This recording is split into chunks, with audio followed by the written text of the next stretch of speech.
Hi guys, today we will talk about how to turn off music player for storage on your WeChat app. We will go to figure out this solution or know how you can do that on your WeChat app.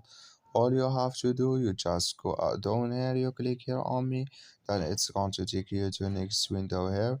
Then you just click here on settings, then you come to settings window here, and you just click here on my information authorizations, and you come to next window here. You just click here on system permissions, then you come here to next window, you click here on storage, and you come to storage window. You just go down here, then you come here to music player.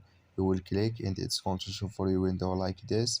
Then you just click here on this mark or this color, and like you say color, it's gone. That's mean music player it's on off now for storage. So that's all you have to do. I wish you know I get it. Thank you for your watching. Don't forget to support us by liking, subscribe.